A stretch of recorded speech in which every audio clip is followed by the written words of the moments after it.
touch and go, competition pause, 2-count pause, 3-count pause. Powerlifters, for you guys being meatheads, you have a lot of terms. We're going to cover in this video just what they mean.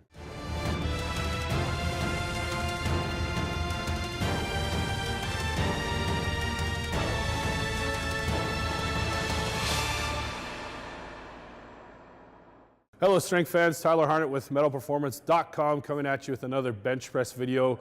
With me today is my wife Julie, who keeps out angling me. So we're going to go ahead and do a couple variations, very common variations of the bench press. The two most common are competition pause and touch and go, and we're going to cover the differences, okay? Depending on the federation that you guys compete in or that you're aspiring to compete in, the competition pause might be different, but we're going to cover the most widely spread one, which is the IPF, and what they look for in a competition pause, okay? So basically the difference between a competition pause and touch and go is whether you're pausing or not. If you're touch and going, we're not bouncing, but we're going to cover that as well. So I'm going to have Julie just go ahead and do a competition pause. Do you want a handout? Sure. Okay. So she's going to set up. We have another video, if you check down below, on how to set up to bench press like a powerlifter. So you'll notice she's pulling her shoulder blades back together, her legs are tight, her butt's tight, her upper back is tight. There's commands in powerlifting, so I'm gonna go ahead and give those. So we're gonna go start, press, rack. This is very important for you guys to master. A lot of our lifters, we will have like a day dedicated to learning this competition pause. So in the IPF, there's 3 commands: start, press, rack, okay? And every single meet we go to, some dummy, their first meet, will do this. Don't be a dummy. Don't mess this up. Train this in practice. When you're practicing in your training, practice how you play, okay? So let's go ahead and do that one more time, okay? So we're gonna have you lay down. She sets up.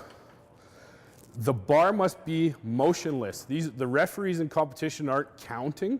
They're just looking that the bar stops moving. So what I like to do is visualize a magnet from here to here. So start, press, magnet, it's motionless. Good, rack.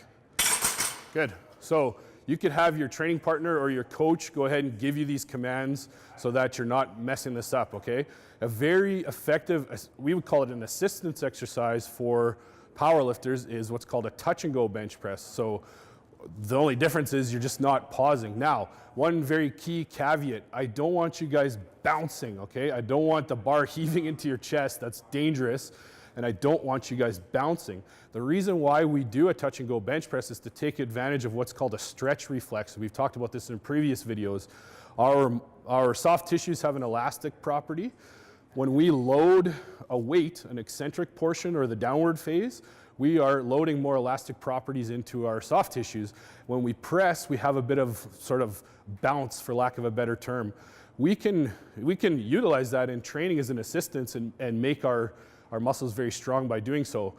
If you are a powerlifter or you're aspiring to be a powerlifter, I would suggest that you use this as an assistance to build your competition pause. So we'll get Julie to show you the difference. So in the previous one, she paused on her chest. She's gonna do a touch and go. So she sets up the exact same way, pulls the bar out the exact same way, and instead of having commands, she just goes ahead, boom, she's right off her chest. Okay, do it again. Quick, good job. Okay, that's good. So key differences, obviously pause and no pause. If you're gonna do the competition pause, it's just motionless. So start, press, rack. If it's bouncing on your chest at the bottom, those refs are just gonna let you sit there. You're gonna be laying there thinking, what the hell is going on? So in your training, have your training partners and coaches watch that it's just rock solid, okay? And the touch and go, we're not bouncing, but we are certainly using stretch reflex, okay? If you guys have any questions on how to perform any of these lifts or how to grow your bench press or how to get strong, please feel free to reach out. And once again, thanks for tuning in.